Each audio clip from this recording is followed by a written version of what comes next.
दोस्तों, हम सब इस समय मौजूद हैं कप्तान ब्लॉक के अंतर्गत आने वाले अनिहा जोत गाँव में। यहाँ पे हम लोग के साथ हैं दिलीप चौधरी जी।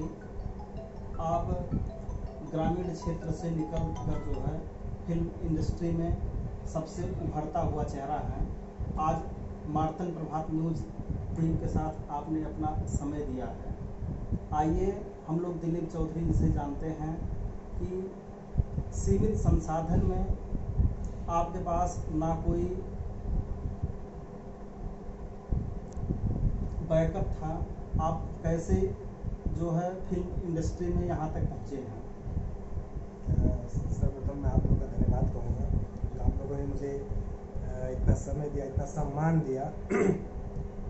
और रही मेरी बैकग्राउंड लाइफ की हिस्ट्री, तो एक्चुअली में कीड़ा जो होता है वो बचपन का ही होता है, हर किसी के पास होता है जो बचपन का ही होता है। तो मैं बॉम्बे में पला बढ़ा, बॉम्बे में ही बड़ा हुआ। सन 2002 में मैंने बॉम्बे छोड़ा। रीज़न एक्चुअली हमारे पिताजी की फैक्ट्री जो थी वो ट्रांसफ़र हो गई चेन्नई के लिए। तो चेन्नई के लिए ट्रांसफ़र हो गई तो वहाँ लैंग्वेज प्रॉब्लम आने लगी, तो हमारी फिर आगे की पढ़ाई लिखाई हमारी फिर यूपी से ही हुई। तो हम चाहते थे इस लाइन को ज्वाइन करना, कैसे ज्वाइन करें हम ये समझ नहीं पाते थे कि मतलब हम इसको कैसे ज्वाइन करें, लेकिन हमको करना तो करना है। हमने क्या किया कि लोग पेपर पढ़ते थे आगे से और मैं पेपर पढ़ता था पीछे से, क्योंकि विज्ञापन जो होता है वो पीछे से निकलता है। तो सन 2010 की बात है, तब मैं स्टार्टिंग करता था। 2002 से लेकर 10 तक मैं सिर्फ पेपर ही पढ़ता रहा। 2010 में मुझे एक चांस मिला, पेपर में एडवर्टाइज मिला, तो हमने देखा, फिर हमने कॉल किया, फिर उनके पास गया, ऑडिशन दिया और फर्स्ट ऑडिशन में ही फर्स्ट लीड रोल के लिए मैं सेलेक्ट हुआ। फिर वहाँ से धीरे धीरे कदम बढ़ता गया। फिर मुंबई गया। मुंबई में काफ़ी अच्छे लोग डायरेक्टर्स मिले। हमारे अच्छे बड़े भाई और अच्छे डायरेक्टर सुनील माझी जी जो गोरखपुर से थे, तो उनके माध्यम से मैं यहाँ से फिर गोरखपुर से बॉम्बे, फिर मैं वहाँ पे पहुँचा। तो यहाँ पर रही बात यहाँ से काम करने की, तो यहाँ पे मैंने बहुत सारी हिंदी फिल्म मैंने योगी आदित्यनाथ जी के साथ में गोरखनाथ मंदिर के ऊपर मैंने अलख निरंजन फिल्म, मैंने सबसे पहली फिल्म मैंने की थी और वो टीवी पर प्रसारित भी हुई। आज भी गोरखनाथ मंदिर पर अगर आप जाएंगे तो वहाँ पे आपको वो कैसेट मिलेगी, उपलब्ध अवेलेबल है। और उसके बाद में हमने फिर शुरुआत किया आगे की फिल्मों में काम करना। तो फिल्मों में काम धीरे धीरे करते थे। हमारे नियर अबाउट 10-12 फिल्में भोजपुरी हमने ऑलरेडी कर चुके हैं। आप कौन सी फिल्म कर चुके हैं?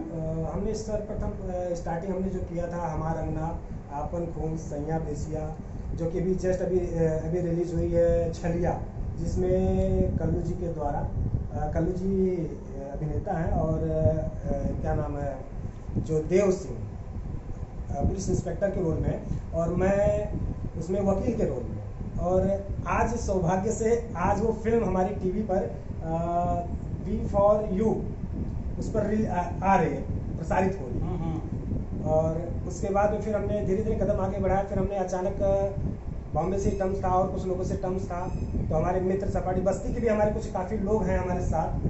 तो एक ऑडिशन प्रकाश झा जी थे, तो वो ऑडिशन ले रहे थे अयोध्या में। तो हमने सुना तो हम लोग गए वहाँ पे, हमने ऑडिशन दिया, काफ़ी मशक्क़त हुई।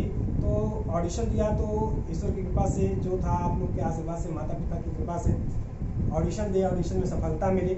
और उस समय हमें प्रकाश झा जी ने बॉबी देओल का बॉडीगार्ड का सीन हमें दिया और उस समय मुझे बहुत ही खुशी हुई कि अच्छे लोगों के साथ, कलाकारों के साथ काम करने का अवसर मुझे प्राप्त हुआ। और आशा करता हूँ प्रकाश झा सर जी को मैं बहुत बहुत धन्यवाद भी देता हूँ कि जनवरी-फरवरी में फिर अगला एपिसोड शूट करने जा रहे हैं हम लोग आश्रम का।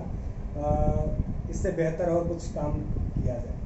आश्रम में अभी तक कितने एपिसोड हो चुके हैं आपके? आश्रम में 9th एपिसोड हो चुके हैं, वो प्रसारित हुए हैं। MX player. आपकी बचपन से ही इच्छा थी कि जो है कि उसको फिल्म इंडस्ट्री में ही जी काम जी करना जी है? जी, मुझे बचपन से, मैं बॉम्बे में जब था न्यूज़ वगैरह देखता, टीवी फिल्में वगैरह देखता था, तो हमेशा मैं कहता था मुझे ऐसे बनना है। लोगों के एक्चुअली मैं कहता ज़रूर था, लेकिन मैं खुल कर नहीं कह पाता था। और एक धन्यवाद और मैं कहना चाहूँगा, जब मैंने बॉम्बे छोड़ा तो मैं जब इंटर में गया, तो इंटर में हमारे परम पूजनीय गुरुजी हरिशंकर पांडे जी, उन्होंने मुझे एक बार विद्यालय पर आयोजन किया, उन्होंने वार्षिक उत्सव होता है, तो उसमें उन्होंने मुझे अवसर दिया और कलाकार के लिए चयन किया। मैंने उसमें दो नाटक किया था, प्ले किया था, रावण नहीं मरेगा, और एक उसमें सॉन्ग था बीबी नंबर 1, उसमें मैंने डांस किया था। तो और हाँ, रावण नहीं मरेगा, और एक था प्राइमरी के टीचर। तो काफ़ी इंटरेस्ट आया, अच्छा लगा कि करने के बाद में हमें उत्साहवर्धक शब्द भी लोगों ने सुनाया, अच्छा लगा, सराहा, तो दिल खुश हुआ और मैं धीरे धीरे आगे की तरफ अग्रसित हुआ, बढ़ता गया। और माता पिता की कृपा से, दुआ से, आप लोग के प्यार से आज मैं इस पोजीशन पे पहुंचा हूँ। जैसा कि हम लोग देख पा रहे हैं कि अगर आदमी के अंदर कुछ करने का जज्बा हो तो कितनी भी समस्याएं आए, प्रकृति और सब कुछ उसको आगे बढ़ने में कुछ ना कुछ माध्यम बन जाता है। और हम लोग के साथ थे दिलीप चौधरी जी, जो कप्तानगंज जैसे पिछड़े क्षेत्र से उभर कर फिल्म इंडस्ट्री में अपना एक नया मुकाम हासिल किए। पूरे मार्तन प्रभात न्यूज़ की तरफ से आपको बहुत बहुत बधाई हम लोग देते हैं। Thank you. थे दिलीप चौधरी जी, आपका हमारे साथ जुड़ने के लिए बहुत बहुत धन्यवाद। और बस्ती ज़िले की बहुत ही गौरवशाली ये क्षण है, जैसा कि हम लोग देख पा रहे हैं कि ग्रामीण क्षेत्र से निकलकर एक उभरता हुआ सितारा दिलीप चौधरी जी कप्तानगंज के साथ साथ बस्ती ज़िले का नाम रोशन कर दिए हैं।